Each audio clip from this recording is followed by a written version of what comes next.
The time is now 6 p.m. on the 24th of April 2024, and this regular meeting of the El Campo Independent School District Board of Trustees is now called to order. Let the record show that this meeting was duly posted in accordance with section 551.043 of the Texas Government Code with regards to notice of public meetings. There's a quorum of members present. At this time, would you please rise for our opening prayer led by Mr. Brock? We'll follow that with the Pledge of Allegiance. Let's pray. Lord, thank you for this chance to come together to do the work of the school district. Thank you for the people that are involved and all that we have here tonight that we recognized, and just an appreciation for the job that they do and how they represent us as a district and a community. We thank you for all of them, for this chance to do the work of the school district. Help us, lead us in what we do. Please continue to bless this community. In Jesus' name, amen. Amen. I pledge allegiance to the flag of the United States of America and to the republic for which it stands, one nation under God, indivisible, with liberty and justice for all.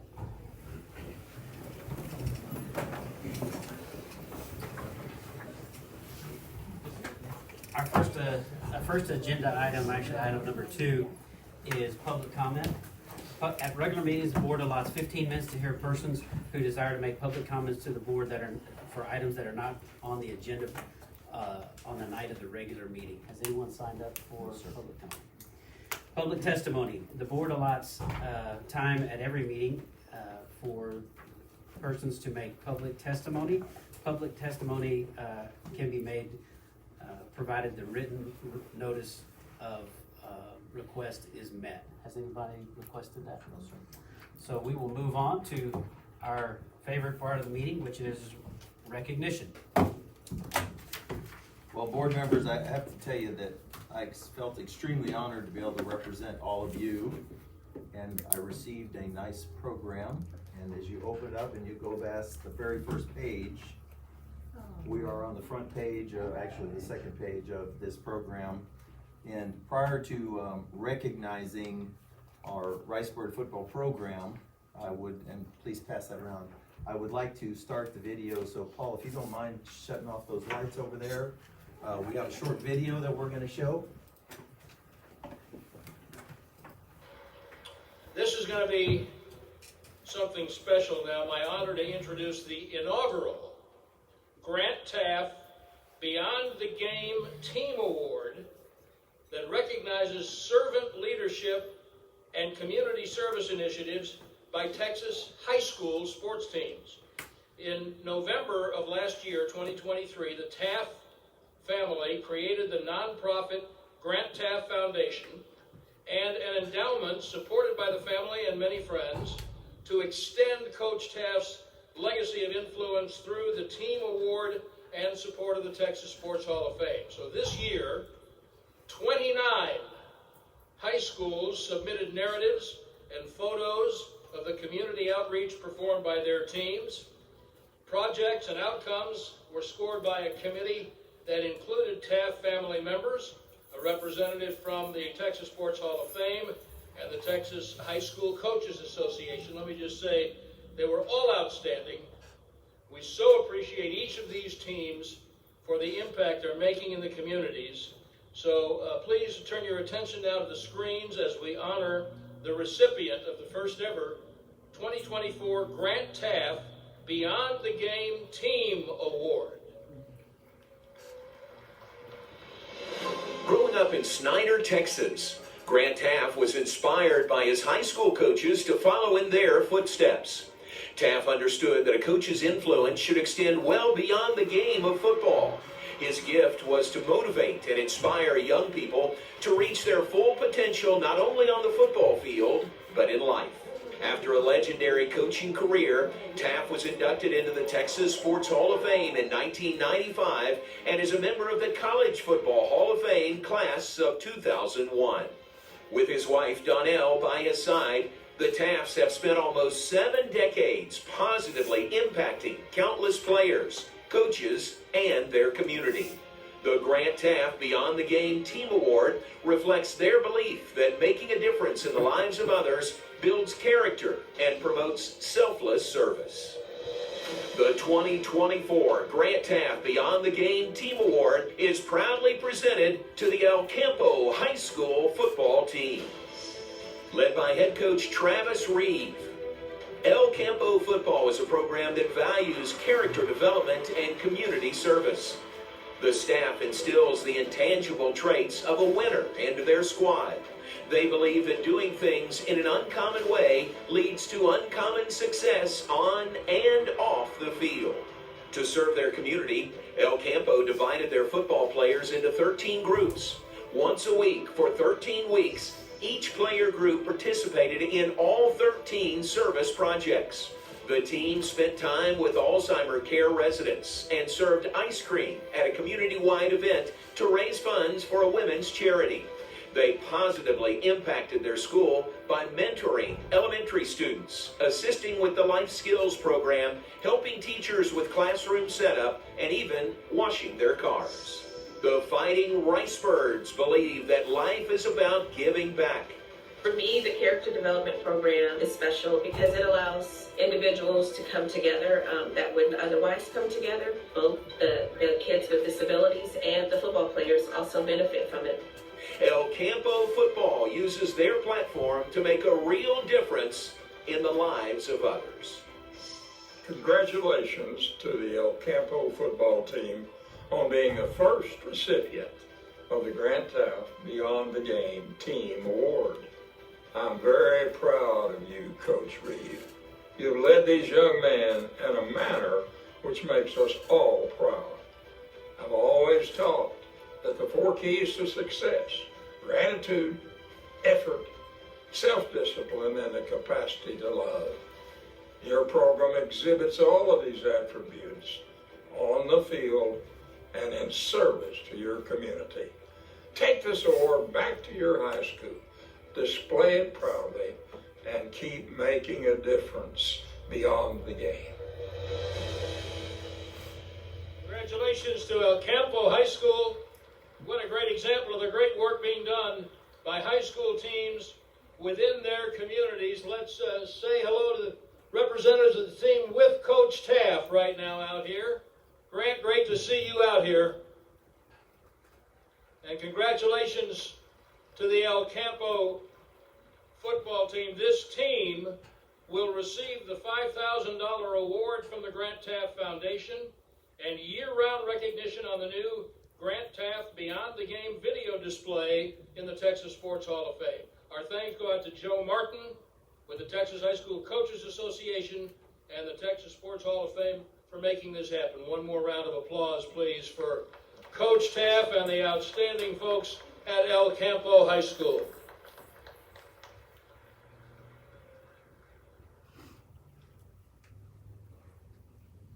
Time it.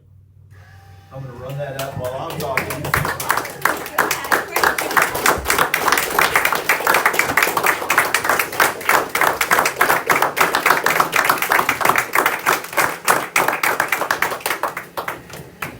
Before I introduce Coach Reeve, I just want everybody to know that as a child, as a kid, as an athlete in college, Grant Taft was kind of the epitome of character. And I think that Coach Reeve follows in those footsteps. So would you please welcome Coach Reeve.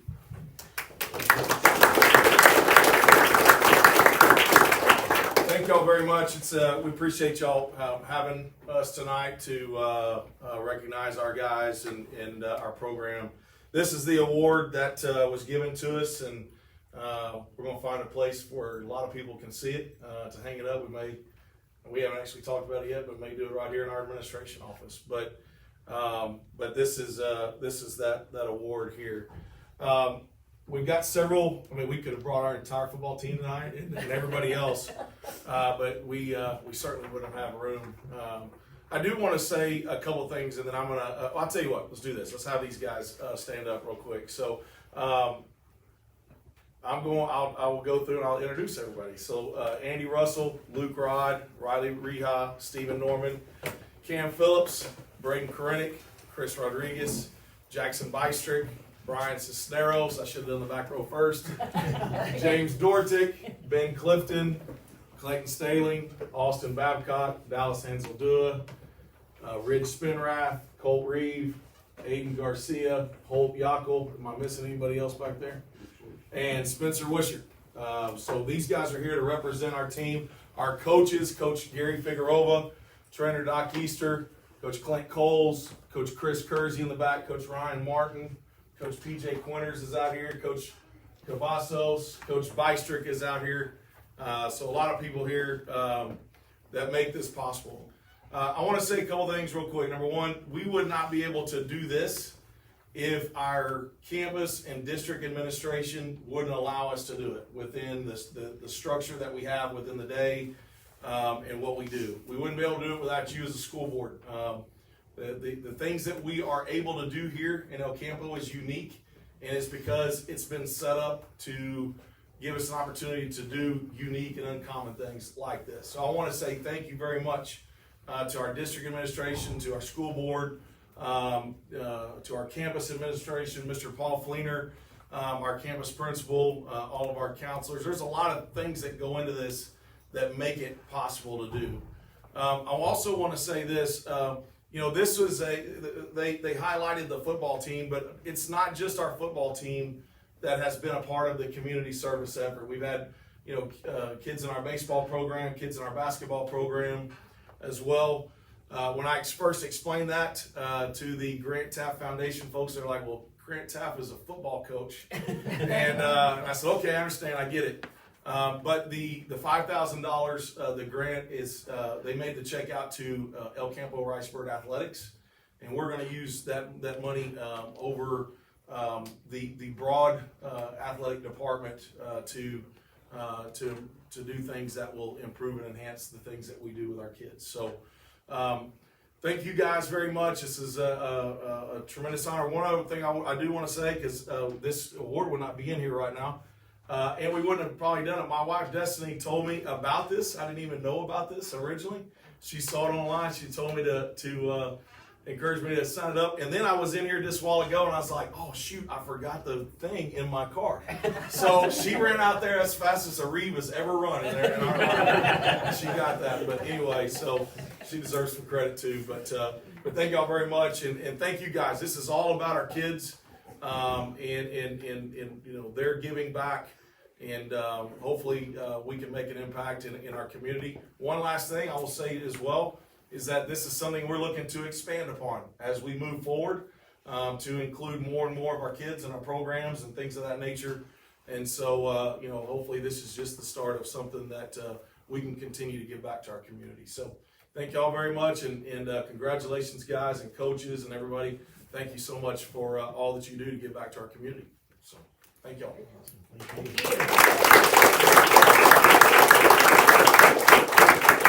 This is pale in comparison to your plaque you already have, but this is a recognition from the school board. We appreciate it. Well, thank you so much. We appreciate y'all. Thank y'all. Thank you. I'll say thank you guys for being here. It's really cool. Realize what y'all are part of. It's really special. It really is.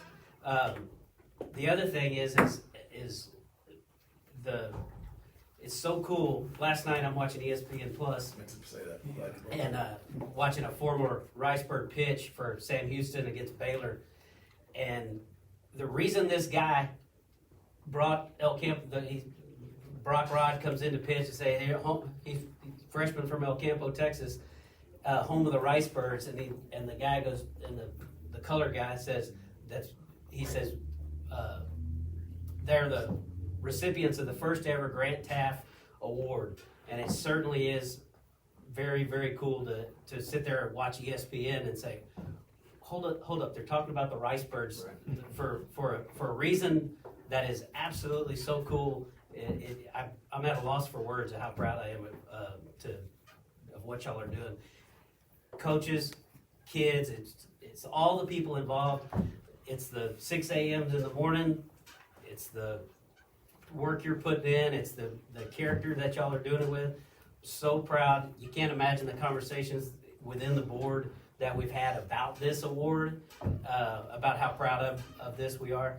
Y'all aren't the only thing that's going right in El Campo ISD, but you are one of them for sure. You are absolutely one of them, and we certainly appreciate it. Keep working hard. Thank you. Thank y'all.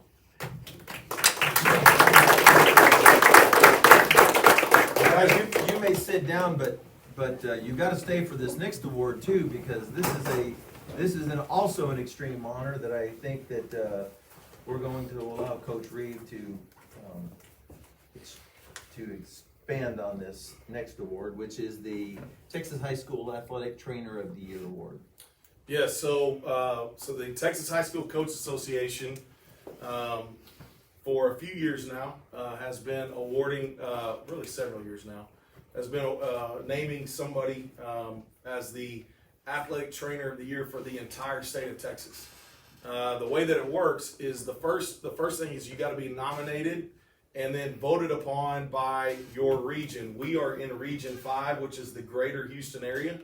Coaches, it's the second largest region in the state of Texas. So Doc Easter was nominated and was voted as the Region 5 Trainer of the Year, which is a huge deal in and of itself. There's 8 regions in the state of Texas within Texas High School Coach Association. The nominee from each region was then considered by the board of directors within the Texas High School Coaches Association, which is about 30 some odd coaches from all over the state of Texas. And they, in their April board meeting, they reviewed each nominee and voted Doc Easter as the Athletic Trainer of the Year for the entire state of Texas. He's been a member of the Texas High School Coach Association for over 30 years, I believe. He is, we could go on and on about all the different awards and different things that he's done in his career as an athletic trainer. Most importantly, he's been here for 15 years as an athletic trainer here in El Campo. He's much more than just the person that you go to get your ankle taped or to check out an injury, but he is a well-respected member of our community. He genuinely cares about our kids. He's a very important part of our staff and our district. And so anyway, Doc, why don't you come on up, and congratulations on being named.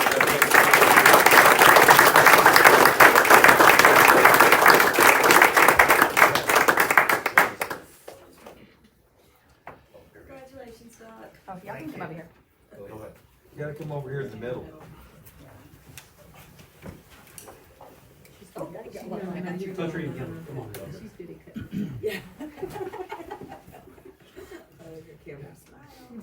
All right, 1, 2, 3. All right. Congrats, Doc. Way to go, Doc. Yeah, congratulations. You know, It's not just the kids you help. I think my husband calls you every time he yeah, me too. Treats You're more the adults. doctor? No, I'm He not. treats more middle-aged adults than he does kids. Hey, after we get through with recognition, we have so many people to take picture to get in the picture. Why don't we we'll adjourn for 5 minutes. Maybe we'll get a group picture, maybe right outside the building or something, so we can get all the kids in, and all the coaches and everything, rather than trying to crowd them in here. And I And think we have several more to go. So. I think that Mr. Osadowski's out there, is he not, Mr. Planer?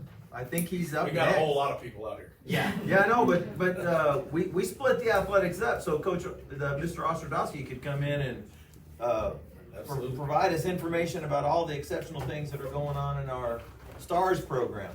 Yes, Speech, thespians, and readers? speakers, thespians, and readers. Yes, sir. First off, I want to start by thanking the board for doing these recognitions. It really means a lot to us, and I think it's a wonderful thing, school-wide, recognizing the students in all the different departments.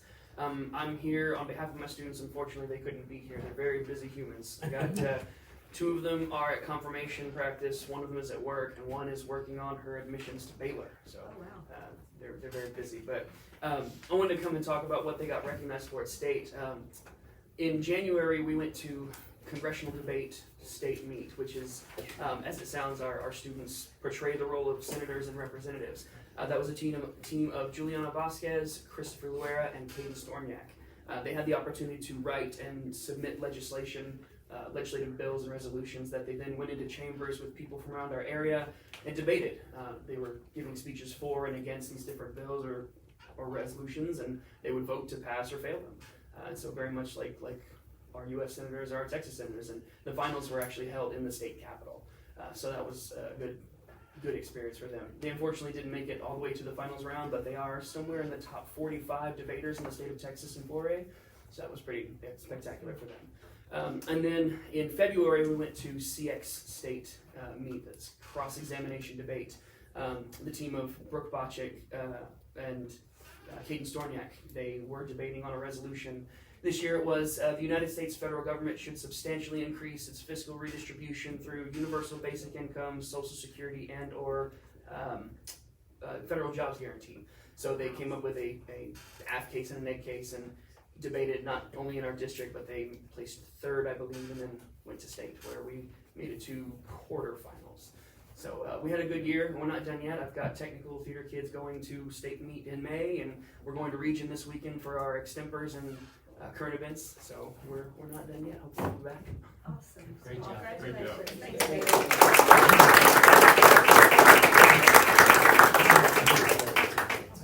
Thanks, Mr. Osadasi, we want to thank you for coming in. We know we've tried to get this group in, and so for them to be recognized and you to take the time to tell everybody about their great success is admirable, and thank you for doing that. Of course, thank y'all. It's been like pulling teeth to get us in.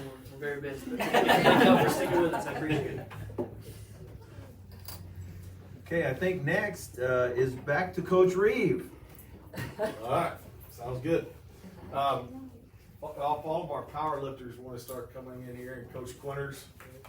I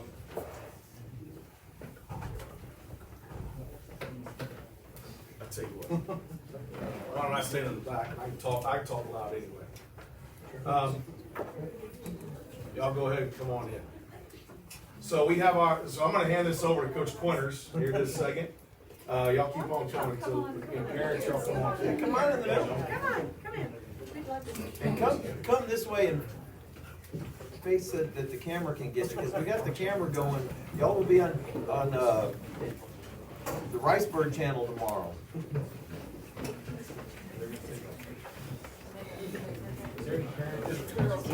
Yes, ma'am. We got our girls state qualified. Why don't you let the parents? We're trying. We're making sure we got everybody. Anybody else out here that's powerlifting? Parents. Got everybody? So Coach Quinters is our powerlifting coach. Took a lot of kids to the state powerlifting meets for the boys and the girls. I should also mention that Coach Martin is our assistant powerlifting coach. These obviously our kids did a great job. I'm not going to steal any thunder about all the different things they've accomplished. So, but congratulations to Coach Quinters and Coach Martin, and primarily all of y'all. Y'all did all the work and achieved a lot. So go ahead. Absolutely. So we had our girls compete at regionals this year at Bay City, where we ended up winning the regional title by over 10 points, which is absolutely insane. We had 3 regional champions. We had 8 regional records broken, and we sent 9 girls to the state competition as lifters. We also had another 4 or 5 alternates. So we had Arabelle Zarati coming up as a regional runner-up, and then she competed at state. We had Bethany Huggins, who was a regional champion, placed 6th at state. We had Kaylin Mendez, regional runner-up, 2-time state champion in the 132 weight class. Christina went to regionals, and she competed in the Raw division. She was the regional champion for that one and went to the state. We had Destiny compete in the 97-pound weight class. She was a regional runner-up, competed at state. Kennedy Paul was a regional champion and set 4 regional records. Celine was a regional runner-up, and Scarlett was a regional runner-up. On the boys' side, we came in 4th out of 32 teams that competed, and the difference between 1st place and 4th place was 4 points, so we were right there in the mix. Debo advanced to state. So Debo's weight class, there was 8 kids that hit the state qualifying total, so it was an absolute gauntlet. Debo came in 5th. Aiden Garcia was a regional champion and placed 5th at state. He's one of our first boy medalists in school history since the program's been reinstated. And I think 10 years prior to that, I don't think we had a boys medalist. Camden Phillips was another regional champion. He set it up, got after it. Dallas Anzandula was he hit a state qualifying total, set the regional bench record. Little Dallas weighing 123, bench pressed 300 pounds. Absolutely shattered the regional record. Andy qualified for regionals, and then Stephen Norman was a regional runner-up and also went to the state competition.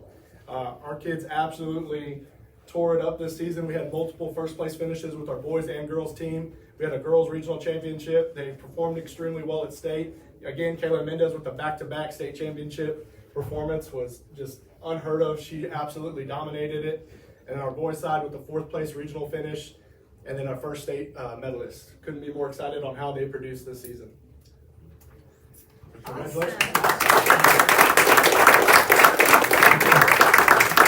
Why don't you try to get all of them together so Well, I was gonna adjourn do a 5-minute Okay. break after all of it, and then We still have one more recognition. I know, but Okay. we'll go all the way Just through. checking. I'm gonna strike out I know most of the boys and half of the girls, so I'm gonna let you hand these out after recognition. Absolutely. Yeah. Good deal.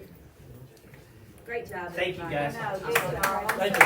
Good job. Thank you so much. Our next, Well, the next one is Mr. Callahan, if I could add Yeah, one please. thing to this. Also want to say that y'all probably know this, but Coach Quinters was recognized by the El Campo Chamber of Commerce as the Achiever of the Year.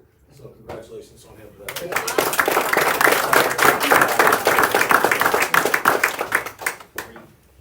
Pardon? that's our next recognition. I have I had it on here as but I'm good with that because thanks for taking that, Coach Reed. Yeah. I told Coach Quinters this, but I don't think it's ever happened in El Campo that the chamber has recognized a member of the school faculty or school personnel as the Achiever of the Year. So speaks very well of you. What you've done with this program is evident. I mean, what you see here this is a lot of kids. This isn't even a third of the kids that are in powerlifting. When the powerlifting team shows up, you're in awe of, man, this is really impacting a lot of kids. And that speaks well of Coach Quinters. I appreciate that. Appreciate it. Thank you. Well, Coach Quinn, before you go, I just want to make sure that everybody's aware what a great job Scarlett and Bethany did introducing you and recognizing you in front of a large audience. I thought they were exceptional representatives of the school district, of their parents, and I just need to make sure that you're aware of the pride you should feel that you had 2 youngsters produce such great speeches and give them with such passion. So, Yes, sir. congratulations. Thank you. Thank you all. Okay, that brings us to our next group. So thank you, powerlifting. Yes, sir. Don't go anywhere. Yeah, we're going to take a picture outside so that we can fit everybody. Well, the next group is going to be recognized by none other than Alicia Starry. So this is a really good opportunity for us to go beyond just the remarkable students we have to recognize some of our remarkable staff. So, Alicia, you're up. Yes, so always excited to bring y'all our remarkable Ricebirds. While we have so many people in the district deserving of these awards, it's really hard to narrow it down, but we really look at those character traits and who exhibits it all the time. It's not just a one-time thing. So tonight we have 4 people that have been recently recognized, and wanted to bring them to y'all to see all the great things they do. I'm gonna let the principals talk about each one of them and the traits that they show on their campus. So, come on, there comes Grandma. Come on in. Come on, Grandma. That's all right. There you go.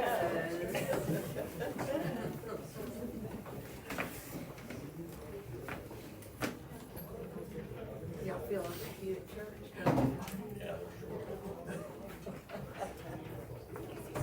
Mr. Trabig, I'm gonna let you go first. Oh, lucky me. Get the screw out of here.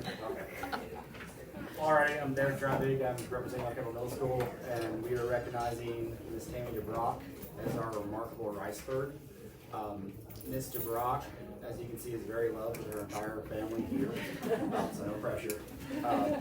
She teaches 8th grade team leadership, which is a class that provides an opportunity for our students to really learn some skills that they can apply not only in the classroom but in life as well. And it's a very key component of our Capturing Kids Heart model that's so near and dear to the middle school's model for success. She's our CCD lead. She helps her peers. She encompasses everything Capturing Kids Hearts means. She lives it. The kids can really respond to it. She is and I quote from Sandy, a campus culture and tone influencer, meaning what she does impacts the entire school. And I'm not just, it's not just words, you really can see it in the hallways and staff members and how she interacts with everyone. We are very blessed to have her, and she is very deserving of this recognition, so thank you so much.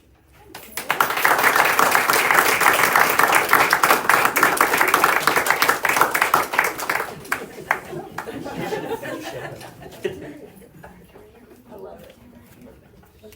Mr. DeBrock needs to come and we make everybody else come. Come on. Here, you take this picture. That's what I say. And I can add to it, because I taught with her many years, and she's always been like that. Absolutely. It's not just. I went to high school with her, so I'm not gonna add to it. All right, 1, 2, 3. You always remember those things, Dad. There you go. Just smile too. Congratulations. Congratulations, Tammy. Thank you. Well deserved. Miss Bird.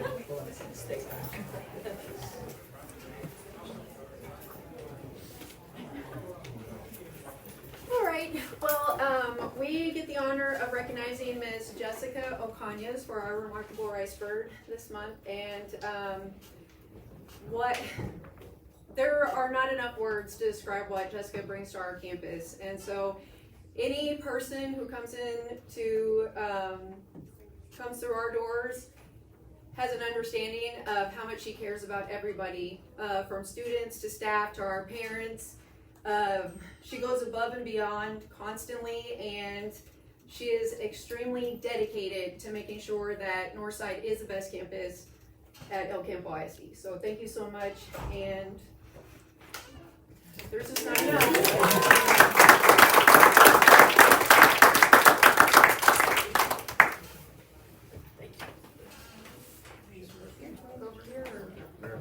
She also never wants recognition for how amazing she is, so I'm just trying to keep it short and sweet.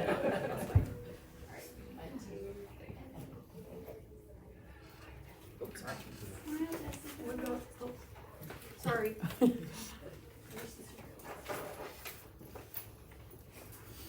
Congratulations, Jessica.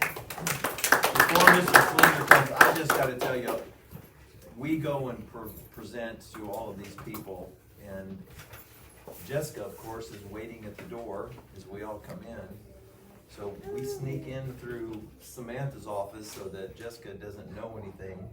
And so the shock on her face and the gratitude she showed, and the appreciation she showed to make all of us just notice, because it was almost like she was embarrassed to be recognized for receiving such a great honor. And so, Jessica, congratulations. Paul, you're up. All right, and I get to recognize too, so come on up. We'll start with Leah. Come on. So I get to recognize Leah Morton. She is our district or school librarian as well, and the librarian role's changed over the years. She doesn't just help with books. It is basically everything there on the campus. So from the technology, she's become a technology expert. She checks in and out the Chromebooks that everyone has on a day like today.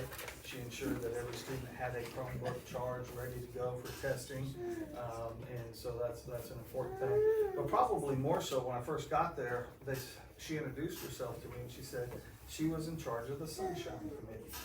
And she is truly a ray of sunshine on our campus and brings everything and helps cheer up our spirits. You know, the things that she does in service are immense, and she is truly quite remarkable. She's talked about retiring, but I keep telling her we're not going to entertain that, and so we are very excited to recognize her and glad that she's with us at El Campo High School.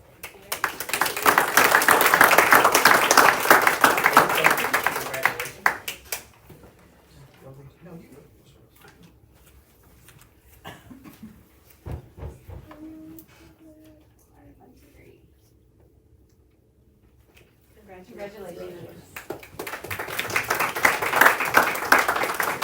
Come on up, Debbie. Our next one is Debbie Orr, and Debbie is quite remarkable as well. She is provides inclusion support in our math classes.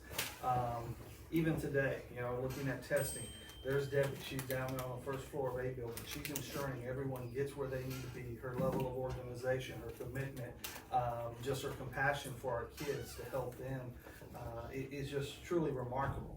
I will say I have one regret with Debbie, and that is that she never went back and got her degree, because she would be an exceptional math teacher, and she does the same duties at quite often less pay. But she is really an asset to our kids and to our campus. So thank you very much. We do appreciate you.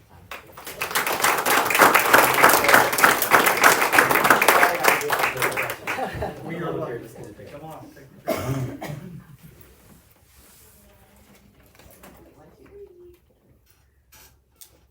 Congratulations, Debbie. Okay, Kids out there are waiting for you. yeah, let's take that adjournment. The time is now 6:35, and we will adjourn for 5 minutes to take pictures.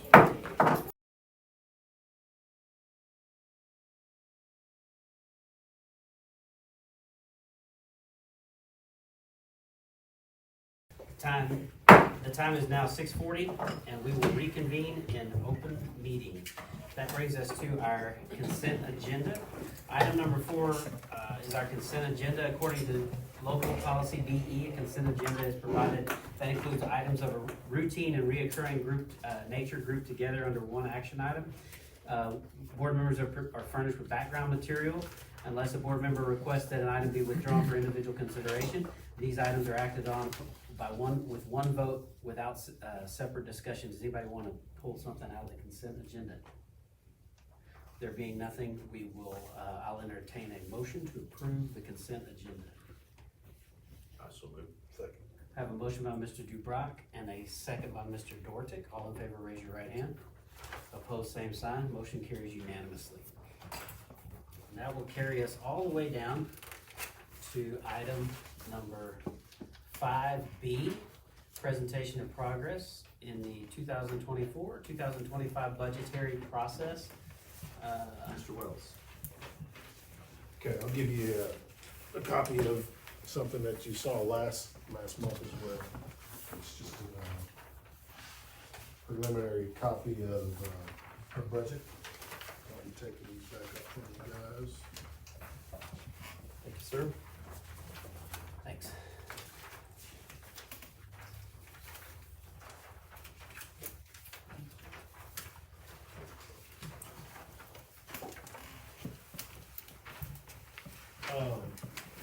After running numbers on our template, I'm still waiting for data from the county appraisal district on our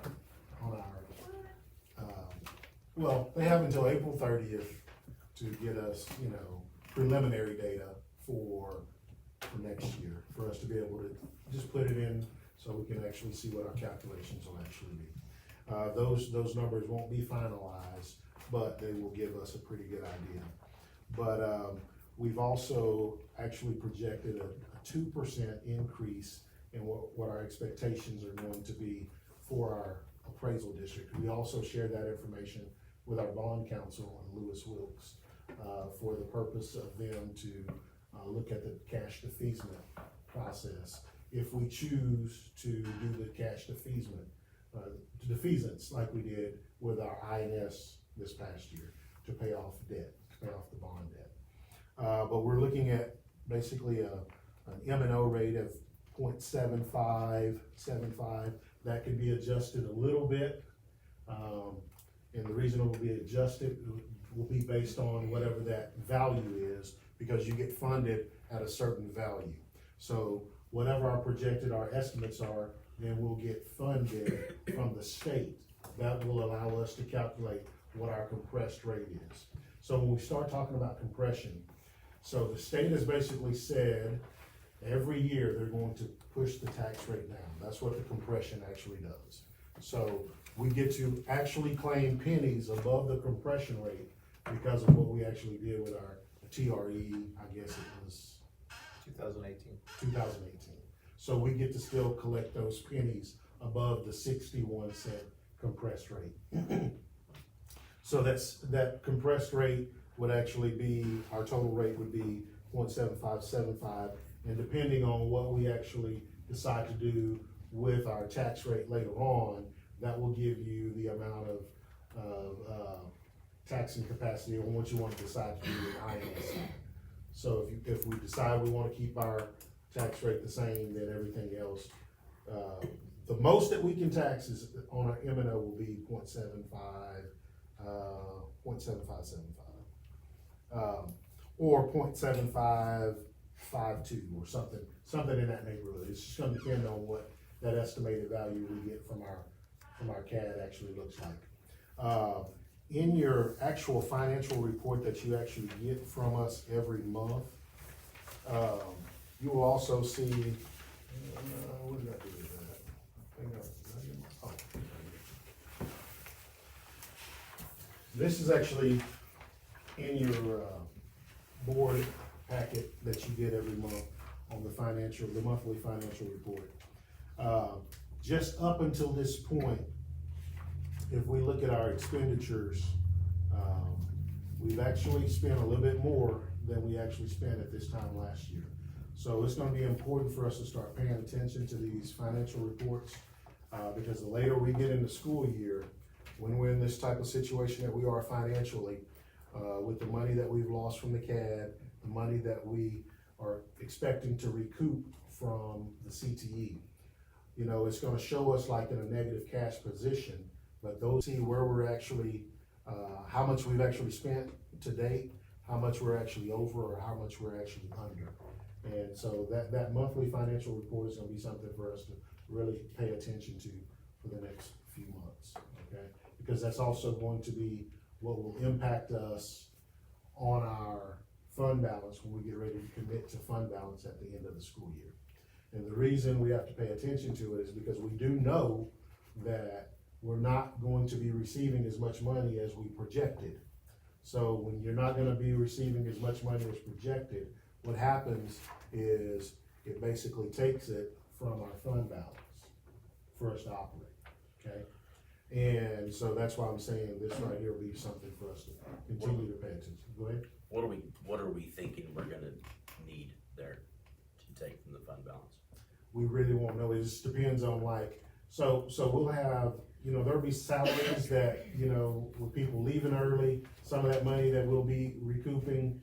There will just be so many different things, like if we don't do some of the big summer projects that we've already told maintenance that we're not gonna do, a lot of the stuff that we used to contract out, we're gonna try to do in-house. So we really won't know that number until we start getting into the summer and get pretty close to it. On this, yep, 22, 23, and 24, 25.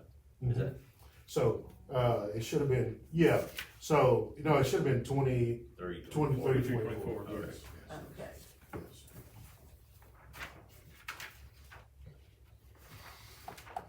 So, okay, we're talking about the budget and the stuff. When do we need to talk about things that we need to do to maybe cut or look at closer?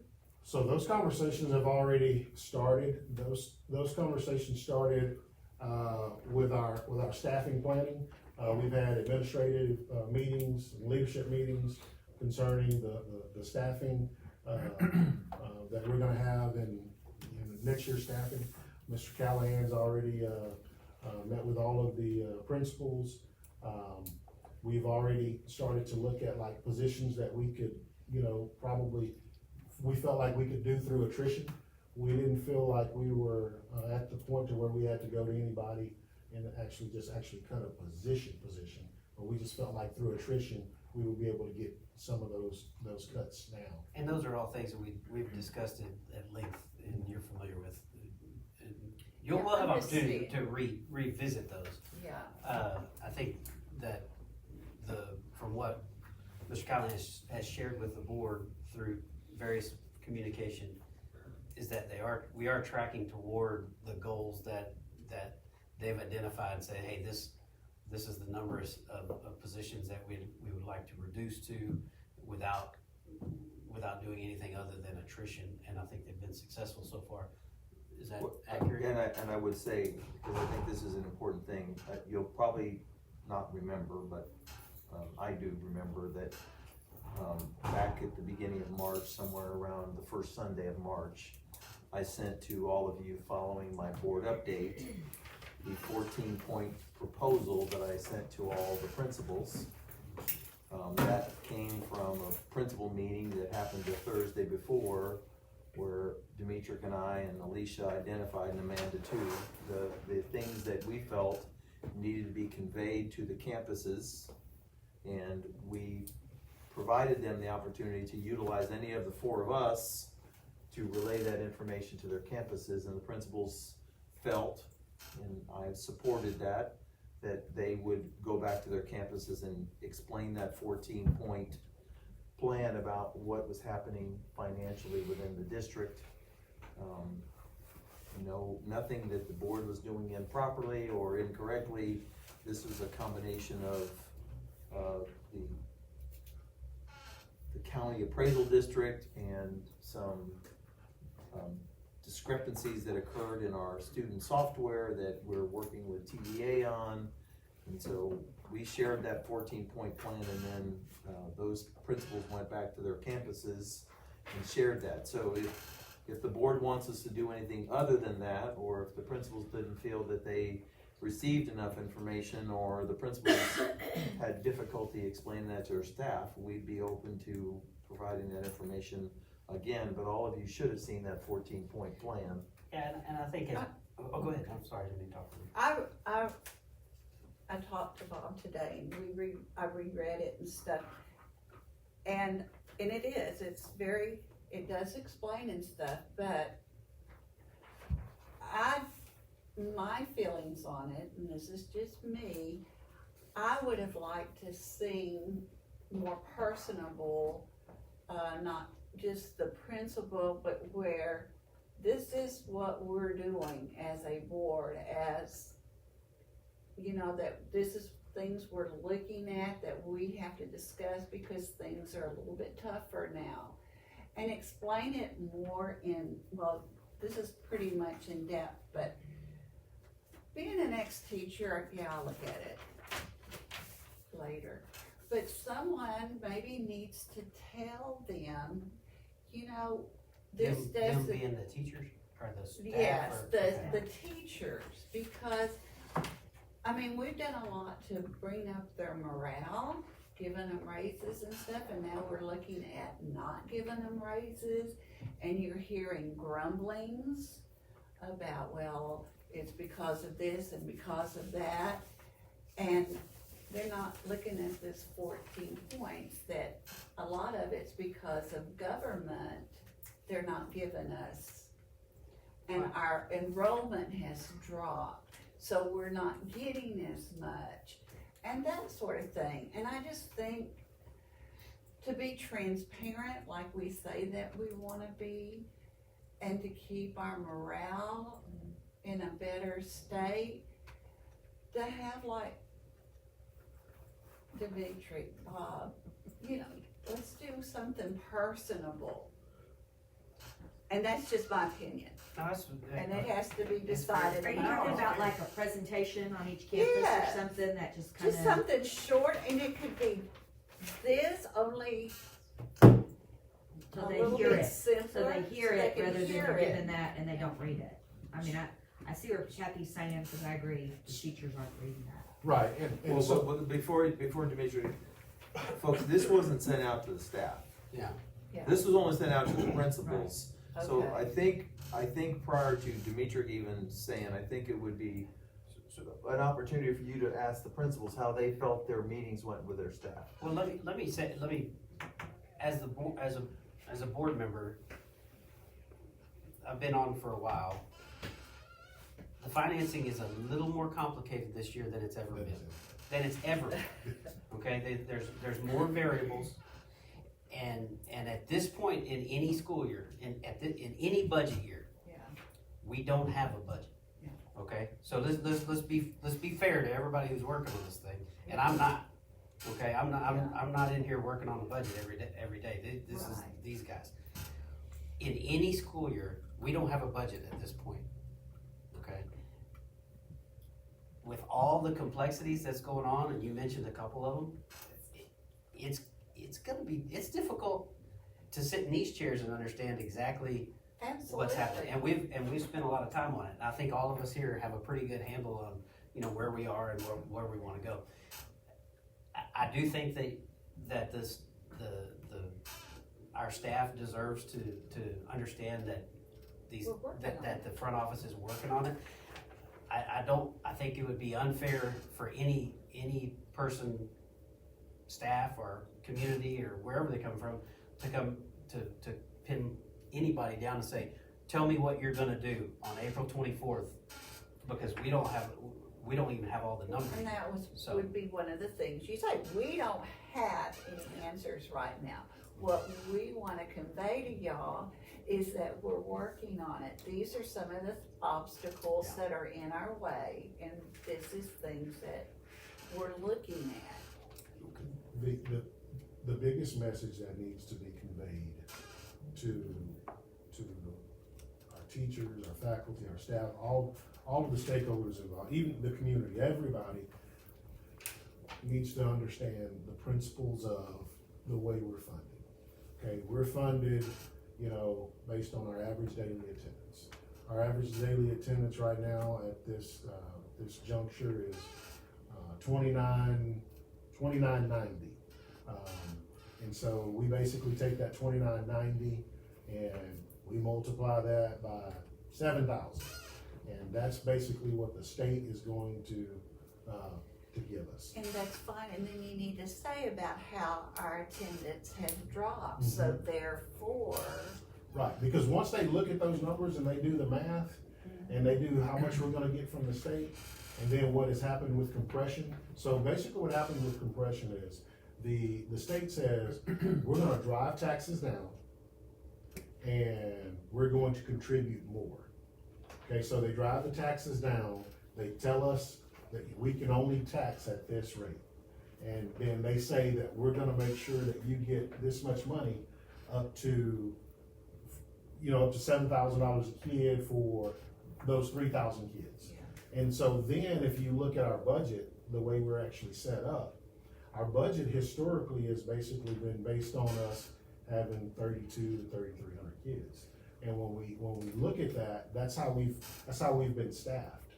And so we have to explain to them that, you know, our staffing has remained here and our number of students have actually gone down. So we're still roughly getting that $7,000 per student, but instead of us getting that $7,000 per student at 3,300 kids, we're now getting it at $29.95. And so there's a drastic decline in the amount of money that we're actually receiving in state aid. And then there's also a decline on the amount of money that we're receiving for in just local property taxes, because they forced the rate down. So when they force the rate down, we have a lower rate, and so a lot of people will say, well, we were able to get more money because everybody's values went up. Well, values went up, but then there was a homestead exemption that went from 40,000 to 100,000. So when we were presenting last year, we were showing how everybody was going to still, with us remaining the same, having the exact same tax rate, that everybody would still see a decline in what they were having to pay in property taxes. And so so everybody paid us less money. So we collected less money, even though we actually had the same. Does that make sense? Right. Yeah. Yeah, and I kind of see what Kathy's saying, because I think being on the board, I've learned more about the finances than I ever knew in my 31 years with the school district. And so I think that's kind of where you're going, Kathy, is Yeah, that I don't know that they need all of that, but well, yeah, but here's the thing, though. I think that they probably need it all, because because at the end of the day, to the average person that's just sitting there, that this is their livelihood, and they hear people saying, you know, things like, well, we're not gonna get as much money, what does that mean for me? So explain to me what that means for me. So when I say to you that we used to have more kids, and we had all of these adults to service this many kids, now we have this many kids, and we still have this many adults. And now we get, instead of this much money, we get this much money. Right. Yeah. So like, have principals, have the teachers, the faculty been made aware of like these kinds of things? Like y'all had those discussions and meetings? Not that far in depth. I went over my last time that I had my own whole entire staff, meaning my paraprofessionals, because I do have the most paraprofessionals on my campus. And they were already rumor mill, they're gonna lose jobs. So I basically took that 14 points and we went over it together. I'm not going over those 14 points. I know I probably had some of my staff members struggling to understand all those points because school finance is so tough. But the main point I wanted them to understand was that it was 14 points. It wasn't one or two things, because there were little rumors here and there. And our biggest one and they knew, and we talked about, they know the attendance, they know our enrollment. We talked about in 2019 how many kids we had. So that was the point that I want them to do, that we're being very transparent. These are the factors why we're working on it, and that, you know, we don't want anyone to completely lose jobs. We were working on a plan that we probably will not be filling all of our positions. But I did go over those 14 points because they were trying to make up things that it was just one or two things, and it's not. Okay. And so that's what I did on my campus, and then I also invited all of my campus if they wanted to.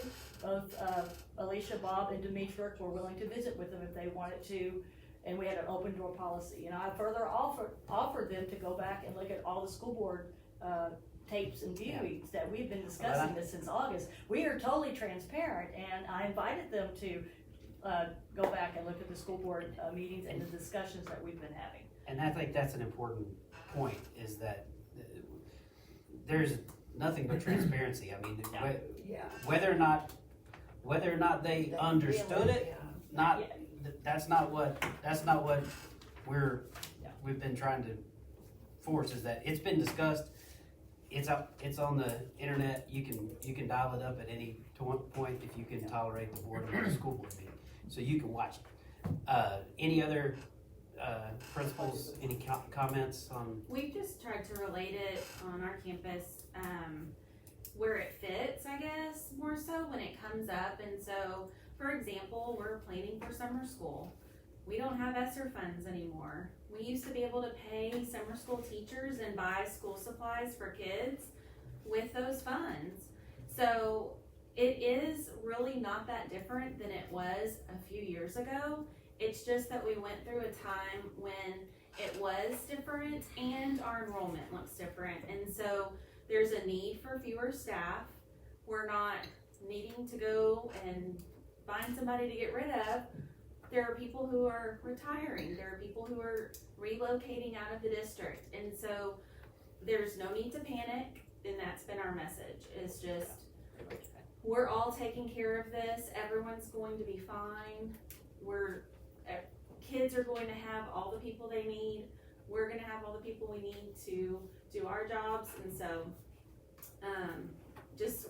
we've been focusing a lot on attendance and just trying to motivate our kids and get them to school.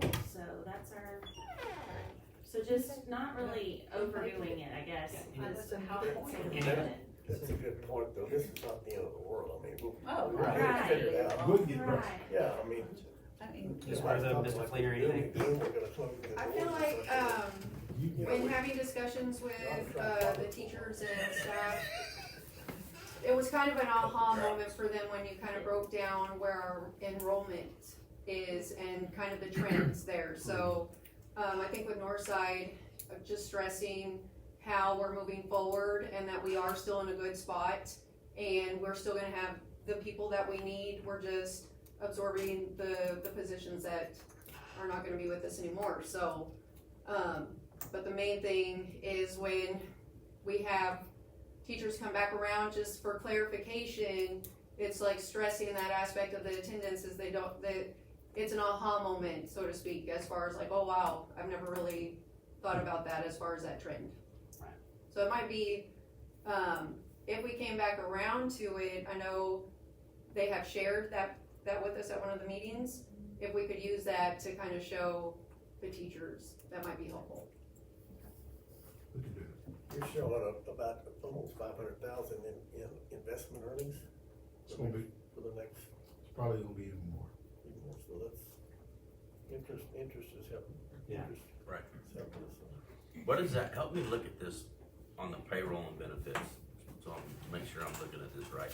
Okay. So for this year, our estimated expenditures are $27,536,000. Yeah, actually, yes, yes.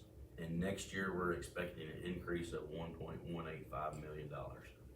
No. That's, no. Well, that's what it says. That's what it says, this is the wrong column. You're looking, just the wrong year. Yeah, the whole wrong year got. So 24-25 should be on the right. Yeah, Correct. that's the projection. Yes. For next year. Yes. The right-hand column is the projection. Are we sure? Yes, I'm 100%. No, they're exactly the same. It made me nervous too, sir. So they're the exact same. So the column that's on the left should be the column that's on the right. Okay. Because we're not going to, the only thing that we're gonna do is we're going to, like in our like contracted services, instead of that being 3.8, we're gonna try to adjust that down. We're gonna try to adjust that part down because we know that we have to add $1 million to that to bring it back up to that 3.8 because of custodial. Gotcha. Okay, so what happened is I made a mistake and I didn't copy the right. It should be 23-24 right here on the right hand side, and the number should actually match on the left hand side. Because we're projecting to do the exact same budget, because we were thinking that if we're not able to give any pay increases, everything is gonna be the same, and we're using the positions of attrition to cover the difference of the expense that we're gonna pick up through insurance and custodial staff. Okay. Paul, did you have anything you wanted to Did add? you send us a right one of these tomorrow? Yeah, I'll see. Correct. I mean, in January, we went through and talked about the same things that the other principals did. With my administrative team, which is about 18 people on the campus, we've been a lot more specific as to how and what we're doing, and how and where we'll make reductions and stuff.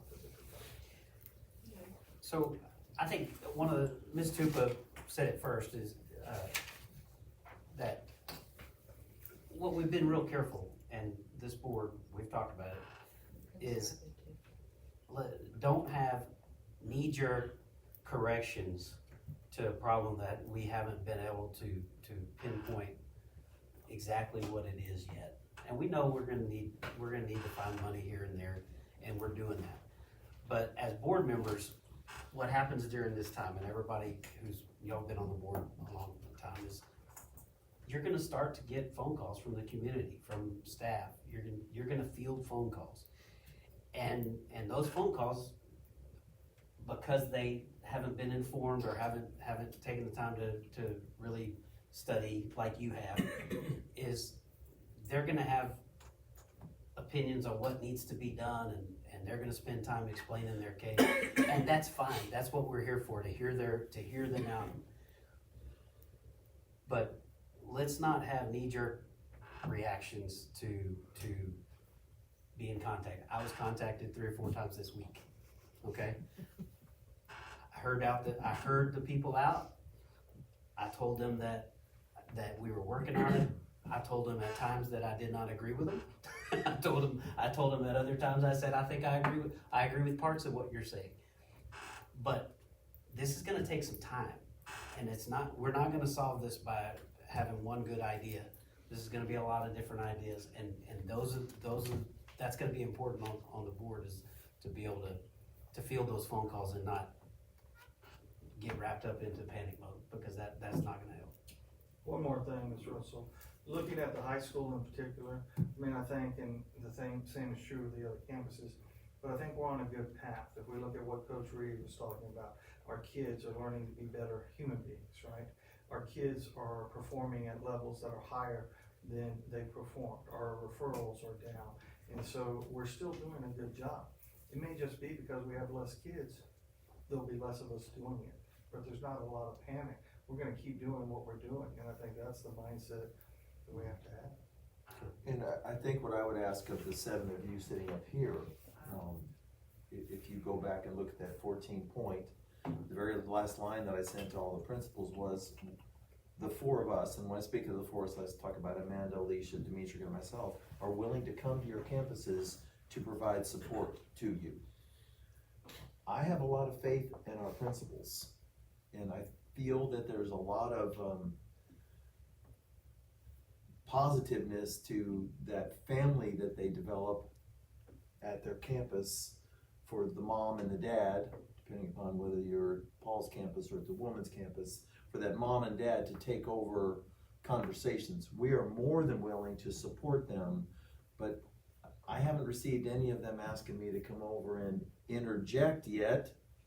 And so it's really hard for grandpa to go and step in on mom or dad's toes and try to resolve an issue. If you start feeling that the community, your staff is asking you for more information than the principals feel comfortable giving, then I think that would be something we would want you to tell us. But I have a great confidence. You heard all 4 of the principals that are here, and I know Sandy did the same thing. I don't see anybody here from her campus, but I know Sandy met with all of her staff. So we're willing to communicate. It's not that we don't want to communicate, but how is it that you want us to communicate? I think that's the question I would ask the board. Factually. Yeah. And I'm prepared to understand that no matter how much you communicate, there's gonna be 20% of people that don't understand it or aren't willing to listen. So that's there too. So I think that the problem or the hurdle is being addressed. There's smart people in this room, not me, but that are addressing it, and there's a plan, and it's beginning to take shape. You're beginning to see it and be able to quantify what the savings are going to be from making certain moves. But I think just let it play out just a little bit longer, and we're right to be monitoring it. That's our job.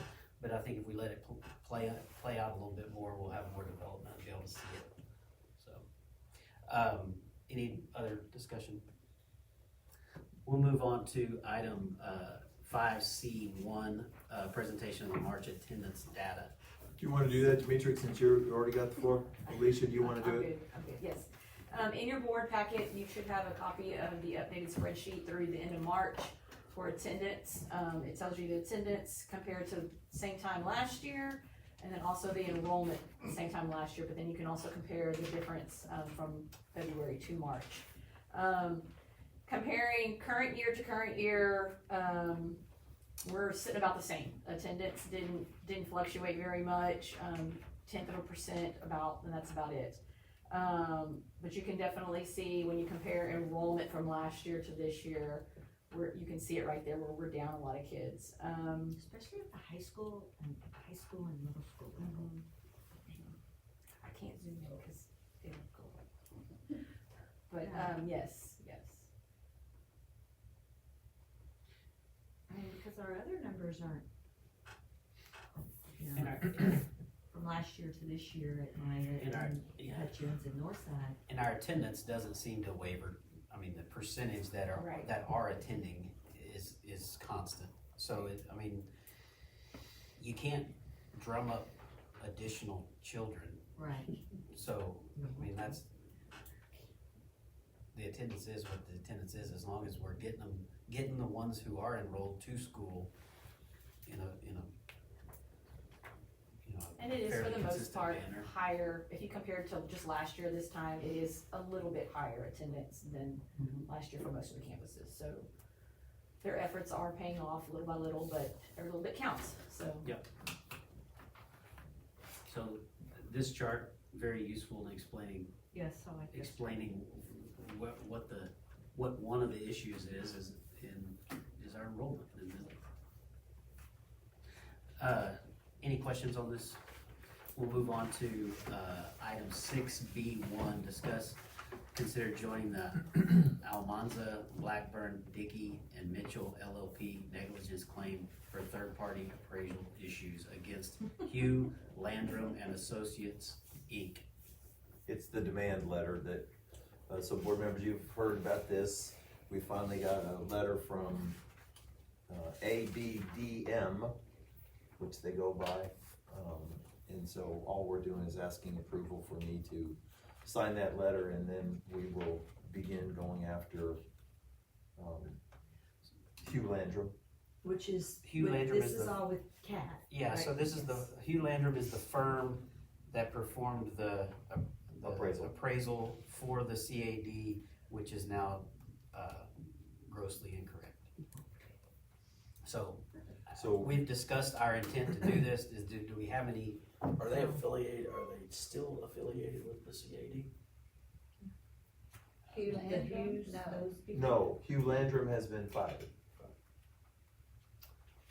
But this proposal, we are uncertain because the contract is a little bit vague on whether they have a bond, which we don't think they have a bond, and Kathy would tell you. So we think that they're only on the hook for their fee, which is approximately $160,000, more or less. And of that $160,000, El Campo ISD is 55% of the taxing entity. So if Landrum and Associates were successful in their demand letter, we potentially could see half of that. We could buy a 15-year-old school bus.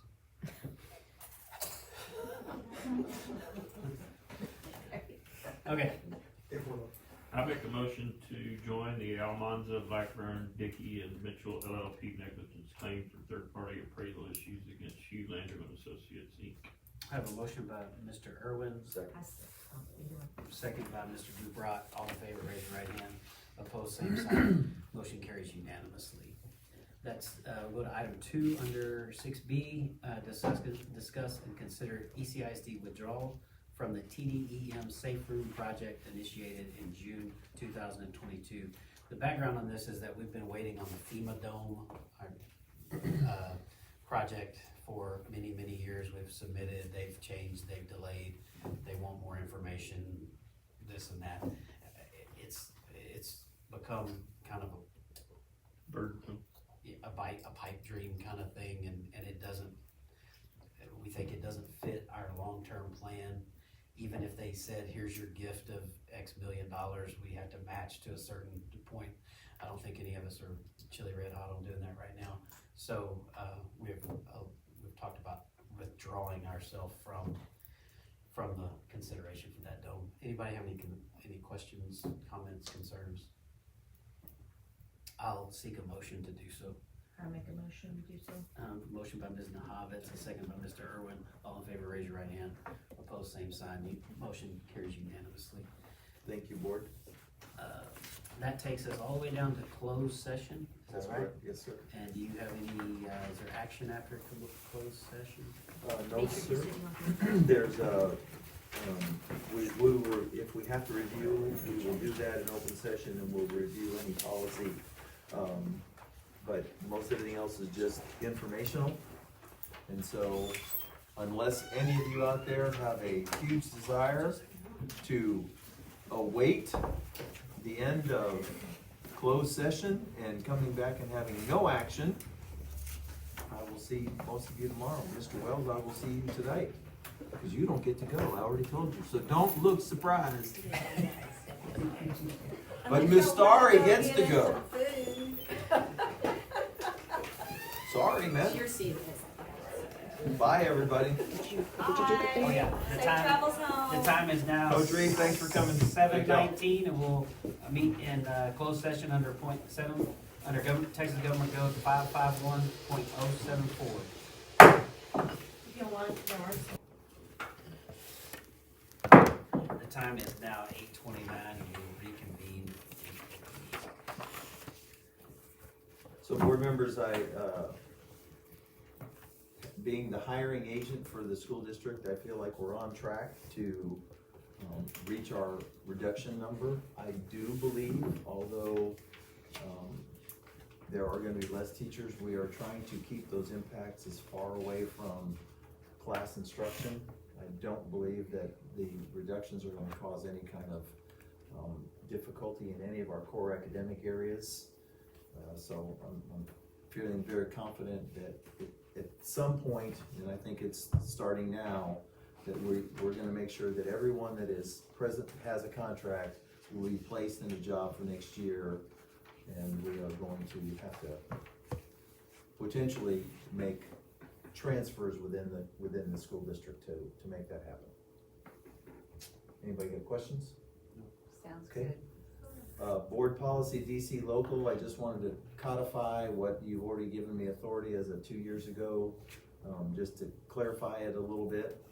And so, it still allows nepotism to be a part, because we're in a county of more than 35,000.